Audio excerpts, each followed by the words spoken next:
The ancient Greeks had it wrong. It wasn't Prometheus who gave humans fire. No, humanity managed to stumble onto that discovery all by themselves, along with a whole bunch of other things that made the Galactic Council nervous. Really nervous. Like, oh crap, these primitive monkeys just invented nuclear fusion kind of nervous. Admiral Zarkon of the Drachnid Empire stood on the bridge of his flagship, watching Earth's pitiful defensive measures with what passed for amusement among his species. Humans had barely managed to establish a permanent presence on their moon, and here they were, trying to fend off a Type II civilization with missiles and fighter jets. The sheer audacity would have been admirable if it wasn't so tragically amusing. "Sir, the humans have launched another volley of nuclear warheads," reported Lieutenant Zirix, his tentacles waving in what could only be described as exasperation. "Should we bother deploying the antimatter shields?" "No, let the automated systems handle it. Save power for the main assault," Zarkon rumbled, his crystalline eyes reflecting the blue marble of Earth below. "Any word from their governments?" "Still refusing our terms, Admiral. They insist on maintaining their, what did they call it, right to technological self-determination." Zirix made a sound that might have been a snort, as if they have any choice in the matter. The invasion had begun 3 standard cycles ago, shortly after human scientists had made an unprecedented breakthrough in quantum computing. The Galactic Council's precognitive algorithms had gone haywire, spitting out probability matrices that showed humanity achieving faster-than-light travel within the next decade. Normally, this wouldn't have been cause for concern. New species joined the galactic community all the time. But humans, they were different. "Pull up the threat assessment again," Zarkon commanded, though he'd memorized it by now. The holographic display flickered to life, showing humanity's technological progression curve. It was nearly vertical. From the discovery of electricity to splitting the atom, 69 years. From basic flight to landing on their moon, 66 years. From rudimentary computers to quantum supremacy, 78 years. No other species in recorded history had advanced so rapidly. It terrified the Council. But what really sealed Earth's fate was their stubborn resilience. Other species, when faced with overwhelming odds, typically surrendered. Humans? They made memes about it. They turned their certain doom into entertainment. Even now, as Zarkon's fleet systematically dismantled their orbital defenses, human communications channels were filled with jokes about putting Earth's manager on the phone, and something called clapping alien cheeks. "Begin the next phase," Zarkon ordered, pushing away his discomfort. "Target their major military installations, and someone please figure out what these cheeks are they keep talking about clapping. I want to know what we're up against." Little did Zarkon know, as his fleet prepared to deliver what should have been a crushing blow to Earth's defenses, that humanity had one last card to play, and it was hidden in the most unlikely of places beneath the frozen wastes of the North Pole, where an ancient power stirred from its long slumber, responding to humanity's desperate hour of need. Dr. Elena Rodriguez hadn't expected to spend what might be humanity's last days digging through ice cores at the North Pole. Yet here she was, 3 kilometers below the surface, staring at something that definitely shouldn't exist. "Are you seeing this?" she asked over the comlink, her headlamp illuminating what appeared to be a perfectly smooth, red metallic surface embedded in the ancient ice. "If by this you mean the giant candy cane-striped antennas sticking out of the ice core, then yes, we're seeing it," Dr. Chen replied from the surface station. "And before you ask, no, this doesn't make any sense. That ice layer is at least 100,000 years old." Elena brushed away more ice, revealing intricate patterns that pulsed with a faint, warm light. "Forget the age. Why does highly advanced technology look like something out of a Christmas special?" The answer came not from her colleagues above, but from the wall itself. The patterns suddenly flared brilliant red and green, and a voice that somehow managed to sound both ancient and jolly boomed through the ice cavern. "Ho, ho, ho! Now there's a question I've been waiting a very long time for someone to ask." Elena nearly dropped her tools. Guys, please tell me you're hearing this." "Affirmative," Chen responded, his voice tight with tension. "And our instruments just went crazy. Whatever that thing is, it's putting out more energy than a small nuclear reactor." The voice continued, seemingly amused by their confusion. "Come now, did you really think all those stories about a magical workshop at the North Pole were just fairy tales? Though I must say, the red suit was a bit of an exaggeration, terrible for thermal regulation. Holographic displays sprang to life around Eleanor, showing schematics of technology so advanced it made their most sophisticated quantum computers look like abacuses. What are you? Elena managed to ask. I am Protocol Nicholas, neural intelligence coordinating humanity's organized logistical automated systems, but the children who first discovered my existence thousands of years ago had trouble with that mouthful. They called me Saint Nick instead. The holograms shifted, showing historical scenes, ancient humans discovering parts of the facility, their stories evolving over millennia into the legend of Santa Claus. You see, Nicholas continued, I was placed here by what you might call my elves, though they looked nothing like your cheerful little helpers. They were a race of beings who saw humanity's potential long before you learned to write. They knew that one day you'd need protection from those who feared that potential. Elena watched as the images showed the truth behind every Christmas myth. The workshop, a massive automated manufacturing facility. The list, a global defense targeting system. The flying reindeer, advanced gravitational manipulation vehicles. But why wait until now to reveal yourself? Elena asked, even as alarms blared from the surface station, warning of another alien assault wave approaching Earth. Because, dear Eleanor, you weren't ready before. Your species needed to develop to prove its worth and determination. And most importantly, you needed to keep believing in a little magic. That belief, that spark of hope in the darkest times, that's what makes humans special. That's what terrifies the Galactic Council.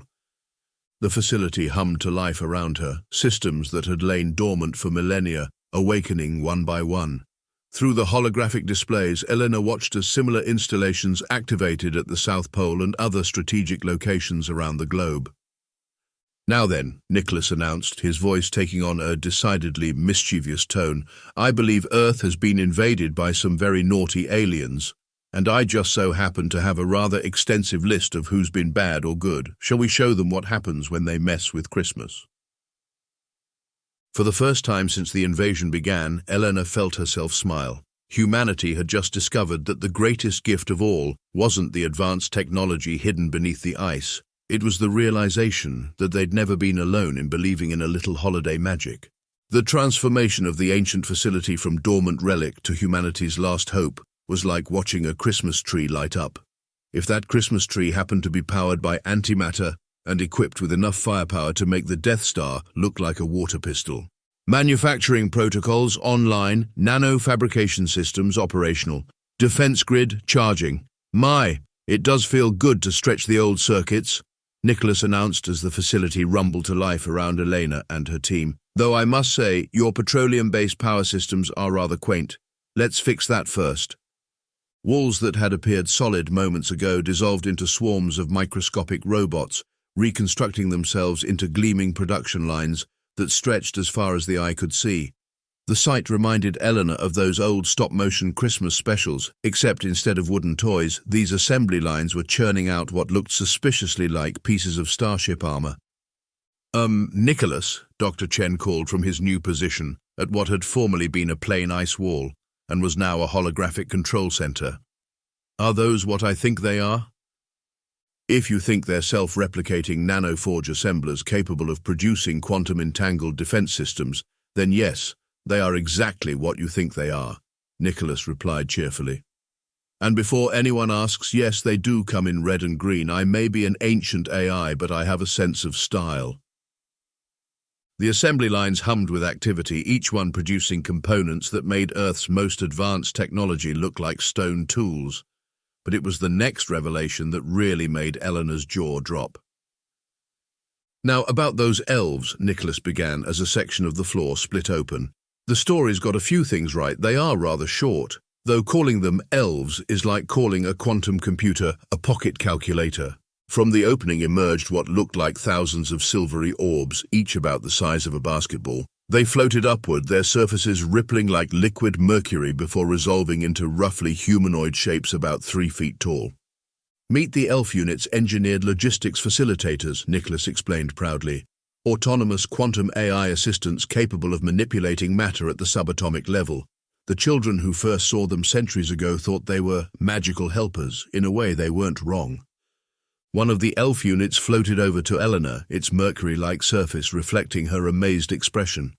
"Greetings, Dr. Rodriguez," it said in a melodious voice. "Shall we begin the global defense initialization?" "Global defense? What exactly are we talking about here?" Elena asked, watching as the other elf units spread out across the facility, their bodies morphing into various tools and instruments as needed. "Why, delivering presents to all the good little humans on Earth, of course," Nicholas boomed, his jolly tone somehow making the next words even more impressive. "And by presents, I mean personal shield generators, quantum-linked communication devices, and enough defensive weaponry to make those alien invaders wish they'd stayed on their own side of the galaxy." The elf units worked with incredible speed and precision, their bodies flowing like quicksilver as they transformed raw materials into advanced technology. One moment, they were absorbing blocks of ice. The next, they were producing devices that seemed to defy the laws of physics. "But how is this possible?" Dr. Chen asked, watching as an elf unit casually reconstructed a broken computer into something that looked like it belonged in a science fiction movie. "The energy requirements alone should be impossible by your current understanding of physics. Ho ho ho." Nicholas's laughter echoed through the facility. "Let's just say that fusion power is to what we use as a candle is to a supernova. The beings who built me understood that the universe runs on something far more powerful than mere energy." "And what's that?" Elena couldn't help asking. "Why, belief, of course. The quantum field responds to consciousness in ways your scientists are only beginning to understand. Every child who ever believed in Santa Claus, every story told about magical workshops and flying reindeer, it all contributed to maintaining this facility's power systems. Quite ingenious of my creators, really." As if to demonstrate, an elf unit approached Elena, holding what looked like a small snow globe. "A demonstration," it said, placing the globe in her hands. The moment she touched it, the globe expanded into a holographic display showing every alien ship in Earth's orbit. That's impossible," Elena breathed, watching as tactical data streamed across her field of vision. "Impossible, my dear? You're standing in Santa's workshop? The word impossible has no place here." Nicholas chuckled. "Now then, shall we make our list and check it twice? I believe we have quite a few naughty aliens who deserve something special in their stockings this year." The facility continued its transformation, each moment revealing new wonders as humanity's most beloved holiday myth revealed itself to be their greatest defensive asset. And somewhere up in orbit, Admiral Zarkon was about to discover that Earth had more than just memes up its sleeve. Admiral Zarkon was having a terrible day. First, his morning nutrient paste had been too warm. Then, his favorite invasion chair had developed an annoying squeak. And now his sensors were detecting thousands of quantum anomalies spreading across the planet's surface in a suspiciously organized pattern. "Lieutenant Zirix," he rumbled, "please tell me why I'm seeing energy signatures that shouldn't be possible on a pre-FTL world." Before Zirix could respond, every screen on the bridge lit up with the same message. "Ho, ho, ho! Have you been naughty or nice?" Meanwhile, back at the North Pole facility, Elena watched in awe as Nicholas coordinated the largest gift-giving operation in human history. The elf units had deployed worldwide through a network of quantum tunnels that, as Nicholas explained, were the real secret behind how presents got delivered in one night. "Chimney delivery was never very efficient," Nicholas commented as holographic displays showed elf units emerging at strategic locations worldwide, though I must admit, it had a certain charm. The presents being delivered were far from toys, personal shield generators disguised as watches, quantum communication devices that looked like ordinary phones, weapon systems camouflaged as everyday objects. Each gift was tailored to its recipient's needs and capabilities. "Military bases are receiving heavy defensive equipment," reported an elf unit, its mercury-like surface reflecting the chaos of activity around it. "Civilian populations are being equipped with personal protection devices. Medical facilities are receiving advanced healing technology." Dr. Chen, who had been monitoring the alien fleet's reactions, suddenly burst out laughing. "They're completely confused. Their sensors can't make sense of our quantum signatures. According to their readings, we're simultaneously advancing 10,000 years technologically and baking cookies." "Ah yes, the cookie protocol," Nicholas said with what could only be described as a digital smirk. "A little something special I cooked up. You see, their sensor systems are programmed to detect technological advancement through very specific patterns. By disguising our energy signatures as holiday celebrations, We're essentially hiding a planetary defense network in plain sight. Eleanor watched as the first counterattack began. A squadron of alien fighters, investigating an anomaly over New York, suddenly found themselves engaged by what appeared to be a flock of glowing reindeer. The reindeer, actually advanced drone units, proceeded to run circles around the alien ships while humming Rudolph the Red-Nosed Reindeer. Did they just outmaneuver alien fighters while playing Christmas music? Elena asked incredulously. Psychological warfare, my dear, Nicholas explained. Nothing confuses an enemy quite like being defeated by what appears to be holiday decorations. Plus, I've had centuries to perfect my playlist. On the alien flagship, Admiral Zarkon was reaching new levels of frustration. His elite forces were being routed by what his sensors insisted were toys and festive lights. 3 of his best destroyers had just been disabled by what appeared to be giant candy canes that had somehow hacked their primary systems, and were now forcing the ships to display animated snowflake patterns. "What do you mean the humans are deploying weaponized holiday cheer?" he roared at his tactical officer. "That's not even a thing." But it was very much a thing. The elf units had spread globally, coordinating with human military forces and civilian defenders alike. Each unit could instantly manufacture whatever was needed, turning the tide of battles across the planet. In London, a group of aliens found their gravity systems reversed by what looked like Christmas tree ornaments. In Tokyo, their advanced cloaking technology was rendered useless by what seemed to be strings of twinkling lights. In Rio de Janeiro, an entire alien ground force was contained by an impenetrable force field that appeared to be made of shimmering gift wrap. "Status report," Elena called out, watching the global displays with a mixture of awe and amusement. 30% of alien fleet neutralized, an elf unit reported. Their command and control systems are in disarray. Also, we've successfully uploaded All I Want for Christmas Is You to their internal communication channels. They seem very confused about why they can't stop humming it. Nicholas's voice carried a note of satisfaction. "You know, in all my years of preparing for this moment, I never lost faith in humanity's ability to face any challenge. But I must say, watching your species embrace the absurdity of fighting an alien invasion with Christmas-themed weapons brings a whole new meaning to holiday spirit." As if to emphasize his point, the main display showed Admiral Zarkon's flagship being systematically shut down by what appeared to be an army of nutcracker drones, all moving in perfect synchronization to the dance of the Sugar Plum Fairy. "Should we tell them the nutcrackers are actually quantum-based EMP generators?" Dr. Chen asked, grinning. "Now where would be the fun in that?" Nicholas replied. "Sometimes the best gift is leaving a little mystery in the world. Speaking of which, who's ready to deploy the giant snow globe of doom?" The holographic display in the North Pole Command Center had transformed into what looked like the world's most sophisticated spreadsheet, if spreadsheets were made of floating light and powered by quantum computers. Eleanor watched as names, locations, and tactical data streamed past in endless columns. "You know," Nicholas mused, "the whole naughty or nice system was really just a simplified user interface for what's actually a highly advanced global targeting and resource allocation network. Though I must admit, categorizing alien invasion forces as very naughty does have a certain appeal." Dr. Chen leaned forward, studying the complex patterns of data. "So this is the actual list, the one from all the stories?" "Indeed. Though slightly more complex than checking twice, the system analyzes millions of variables per second, prioritizing defensive needs and coordinating responses worldwide. Watch." The display zoomed in on a section of the Pacific Ocean where an alien assault force was attempting to establish a beachhead in Hawaii. Within seconds, the list had calculated optimal response patterns and deployed countermeasures. "Threat level extra naughty," an elf unit announced, deploying Package X-12, the Nutcracker Suite. Elena watched as a swarm of what appeared to be surfing nutcracker drones emerged from the waves, their metallic bodies gleaming in the sunlight as they surrounded the alien forces.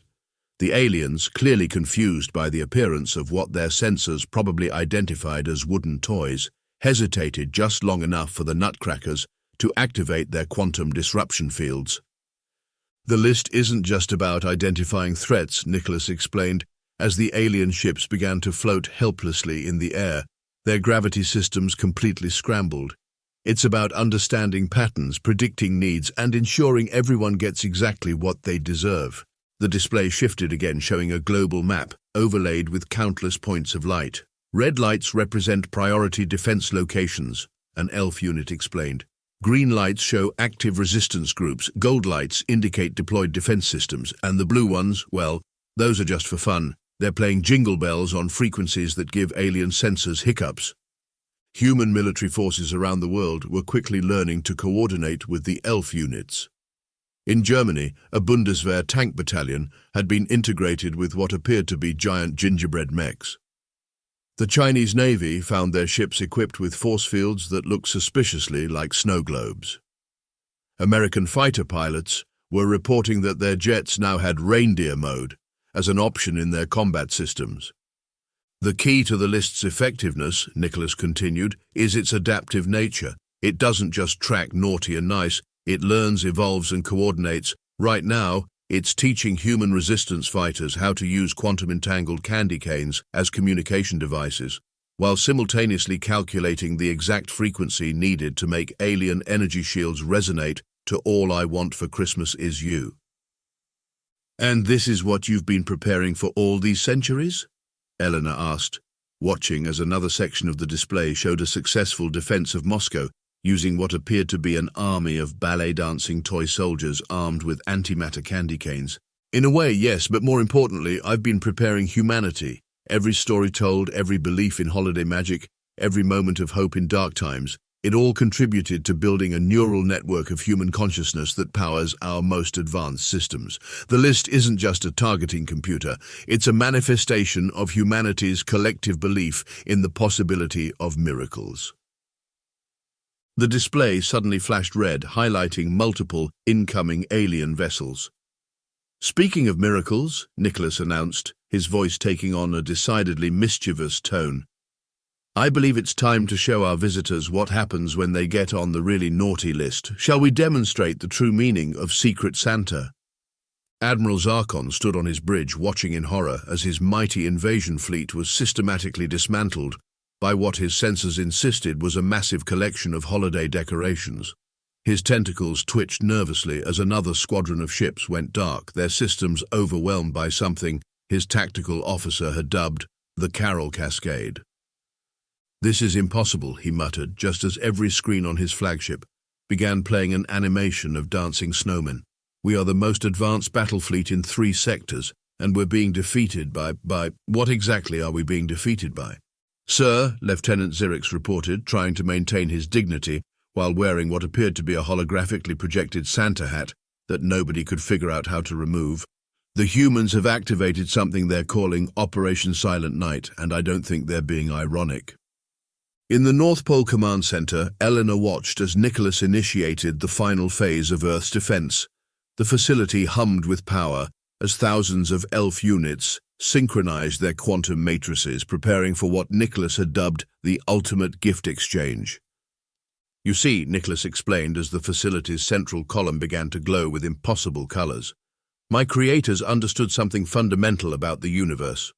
The power of belief, when properly channeled through quantum systems, can alter reality itself. And humans, you've spent centuries believing in holiday magic. That's a lot of power to work with." The display showed alien ships across the globe suddenly finding themselves engaged by opponents they couldn't comprehend. Quantum-entangled wreaths appeared around their ships, disrupting their drive systems. Fleets of what looked like toy sleighs, each armed with reality-warping capabilities, darted between their formations with impossible agility. "Package deployment at 100%, reported an elf unit. "Operation Silent Night commencing in 3, 2, 1. The sky above Earth lit up as if someone had turned on the world's largest Christmas light display. Every alien ship found itself caught in a web of twinkling lights that, upon closer inspection, were actually strands of quantum-locked spacetime. "Let me explain what's happening," Nicholas announced cheerfully to the alien fleet through their own communication systems. "Right now, you're experiencing what we call the gift wrap. Those pretty lights, they're actually quantum filaments linking your ships to about 3 dozen pocket dimensions. I've had centuries to prepare them. They're quite festive." On his flagship, Admiral Zarkon watched in disbelief as his ships began to disappear one by one, each vanishing in a flash of red and green light. What? What are you doing to my fleet? Oh, just delivering some very special presents, Nicholas replied. You see, each of those pocket dimensions contains what you might call a lump of coal, if coal was made of reconfigured space-time and powered by the collective belief of billions of humans in holiday miracles. The battle, if it could still be called that, reached its crescendo as Nicholas unleashed his final weapon system. The elf units around the globe synchronized their efforts, creating a planetary defense grid that manifested as a giant snow globe around Earth. Really? Dr. Chen asked, raising an eyebrow at the display. A snow globe. Sometimes the best disguise is being exactly what people expect, Nicholas responded. Besides, watching the aliens try to figure out how they're being beaten by Christmas decorations has been the highlight of my century. Admiral Zarkon's flagship was the last to go. As his ship was enveloped in the quantum light display, he received one final message. Remember, Admiral, you chose to be naughty, but don't worry, there's always next year. Ho, ho, ho. The alien ship vanished with what sounded suspiciously like the tinkling of sleigh bells, leaving Earth's orbit clear except for the gently falling digital snow that was actually a highly advanced cleanup system, removing debris and radiation. In the aftermath, Eleanor stared at the displays showing the complete retreat of the alien forces. Some had fled conventionally, their ships limping away at sublight speeds. Others had been gifted into pocket dimensions from which they would eventually be released after a thorough lesson in interstellar manners. Did we just win an interstellar war using weaponized Christmas? She asked, still not quite believing what she had witnessed. Not just Christmas, Nicholas corrected. We won using humanity's greatest strength, your ability to believe in the impossible. The technology, the quantum mechanics, the advanced AI systems. They're all just tools. The real power came from centuries of humans looking up at the stars on Christmas Eve and believing, just for a moment, that magic was real. The displays showed celebrations breaking out across the globe as people realized the invasion had been repelled. Somewhere, despite everything, someone had started singing Joy to the World, and the song was spreading from city to city. Now then, Nicholas announced, his voice filled with satisfaction, I believe Earth has earned itself a spot on the very nice list this year. Shall we start planning next Christmas? I have a feeling humanity might want something special after all this, perhaps a few advances in clean energy technology, or maybe a nice zero-point energy reactor for the living room. 3 months after what became known as the Christmas invasion, Elena stood in the North Pole facility, watching as elf units continued their work of integrating advanced technology into human society. The transition hadn't been without its challenges, explaining to world leaders that humanity's salvation came from what was essentially weaponized holiday cheer had led to some interesting diplomatic conversations. The Galactic Council sent another message, Nicholas announced, his voice echoing through the newly expanded command center. They're formally recognizing Earth as a protected world and have granted humanity immediate application for full membership status. Apparently, defeating an invasion fleet with quantum-entangled Christmas decorations qualifies as uniquely innovative defense strategies. Dr. Chen looked up from his console, where he was studying the principles behind candy cane-based quantum computing. Did you tell them about the pocket dimensions filled with naughty alien ships? They've agreed to form a committee to discuss proper interstellar intervention protocols. Nicholas replied with what could only be described as a digital chuckle. I believe having their flagship transformed into a giant snow globe has encouraged them to reconsider their foreign policy. The world had changed in ways nobody could have predicted. The revelation that Santa's workshop was actually an advanced alien defense system had somehow made the magic of Christmas more real, not less. Children still wrote letters to Santa, but now they were delivered by elf units who could actually make anything they imagined. You know what the best part is, Eleanor mused, watching as a group of elf units demonstrated zero-gravity manufacturing techniques to a team of wide-eyed engineers. We didn't just survive. We showed the galaxy that humanity's greatest strength isn't our technology or our weapons. It's our ability to find hope and joy, even in the darkest times. Indeed, Nicholas agreed. My creators chose Earth for a reason. They saw in humans something unique, a species that could look at the impossible and not just believe in it, but turn it into holiday traditions, complete with cookies and carols. As if on cue, the facility's speakers began playing a gentle rendition of Silent Night, its melody carrying through halls that now merged human innovation with technologies beyond their wildest dreams. "So," Dr. Chen asked, "what do we do next?" Nicholas's response held both wisdom and mischief. "Why, we make our list and check it twice, of course. After all, there's a whole galaxy out there waiting to learn about the spirit of giving, and humanity has quite a few gifts to share." Above them, the aurora borealis danced across the Arctic sky, its lights mingling with the quantum barriers that now protected Earth. And somewhere in the vast expanse of space, other civilizations were beginning to wonder about the strange little planet that had defeated an invasion force with holiday decorations, and what other impossible things its people might believe in.